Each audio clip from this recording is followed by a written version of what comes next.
Hello techies. Welcome to our brand new video series focused on helping you get the most of your experiences in life. Before we start the video, let's know about Upptalk. Upptalk is a live, interactive platform for software training, furnishing robust personalities who could take on universal business platforms. So select the fields that you want, and then try to add those fields in the proper sequence. Remember, after the last record, you do not need to have this delimiter. You do not need to have that. Okay, it is only till the last one. After the last one, you should have the line feed. Okay, so just keep these small things in mind, and you should be able to create a fabulous XSLT, because you can look at this. You see, every report that you create, every single report that you create, and you create the output, it will have a very few things in common.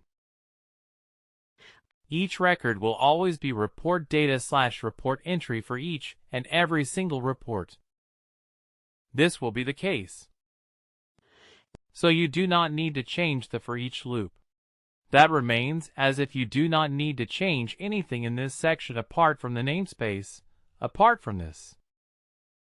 You do not need to change anything at all. Line feed this. Everything else remains the same. Okay, just change the text and change the values here within the for each, and you will be able to use it. Okay, because this is Workday provided.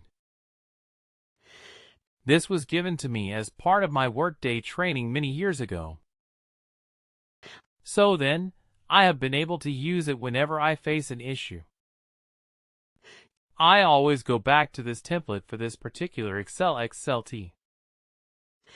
I take this as a starting point, and then do my coding on top of this. Right.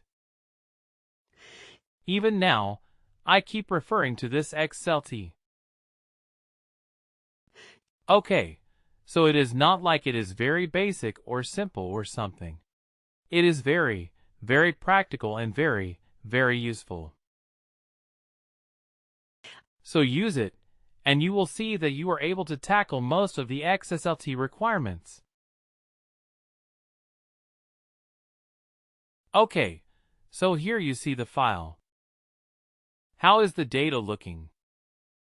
Let me look at this one. How is the data looking? Very compact, very precise, right to the point. Now what happens in a fixed width file is there are no delimiter. Okay, but there are spaces. And each field is of a certain length. Right, so this data will look something like this.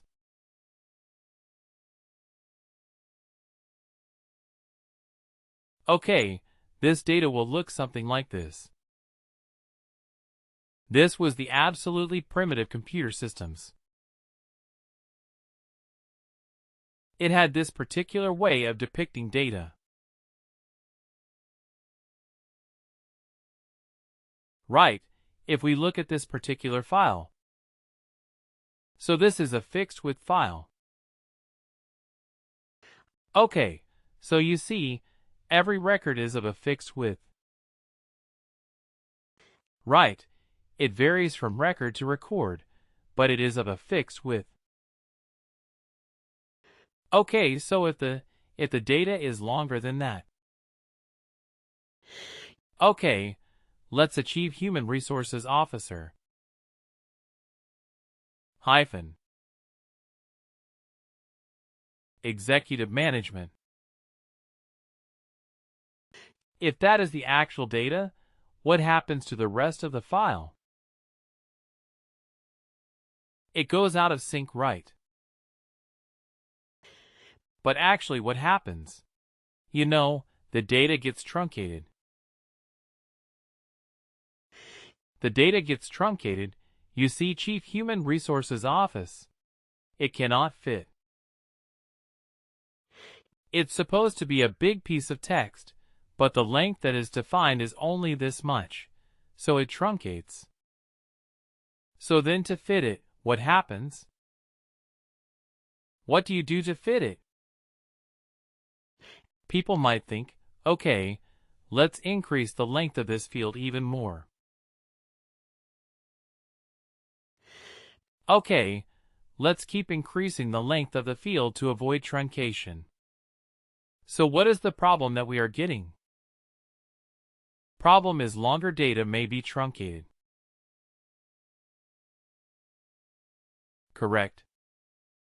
This is one problem that can happen. What can be the other problem?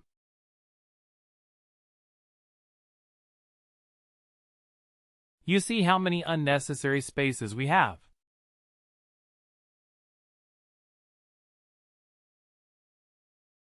Just to be able to overcome problem number 1, where longer data is to be truncated, but may be truncated right. So in olden days, again in the 60s and 70s, 1960s, 1970s, what used to happen was the internet was not that common, right? So file transfer was expensive. There were some specific service providers called value-added networks or VANs. You may have heard about it. Value-added network or VAN. Now there's VANs. They were providing the service of transferring the files from one organization to one enterprise, one company to a different company. They acted like the post office, right?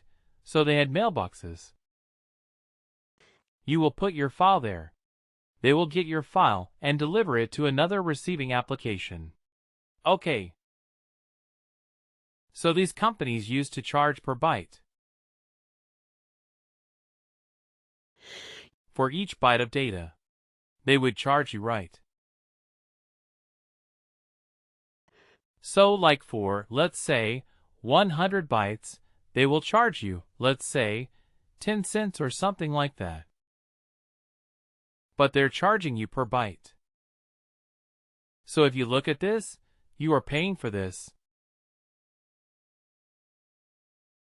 You're paying for these extra spaces, right?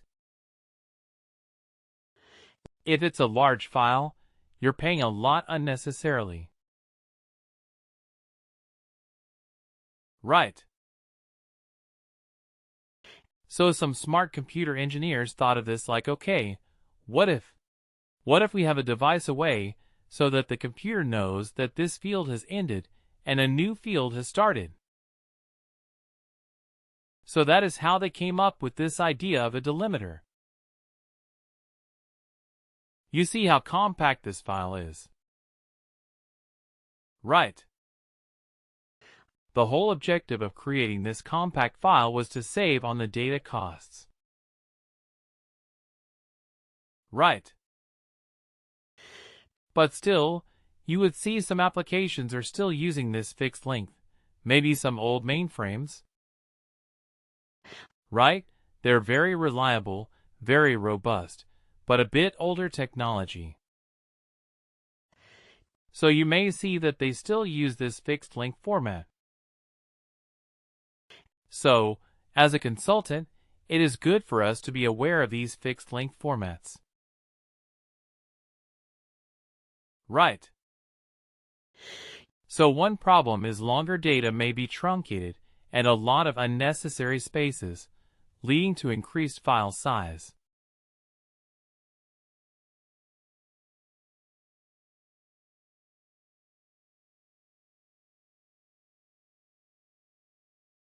Right.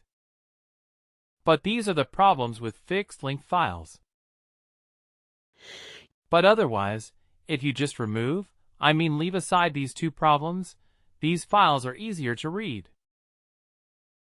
Isn't it? These files are easier to read. Just look at it, and you will be able to understand what this file is all about.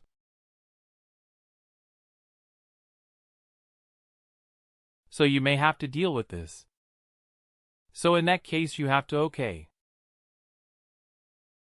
There are a few terms associated with this. So 1 second now. Let me draw a few things here. So this is one field, right?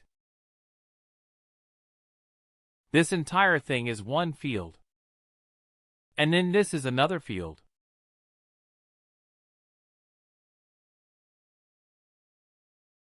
And then this is another field. Correct. Please do like, share and subscribe to our channel. For more information, contact us at sales@thereuptalk.com.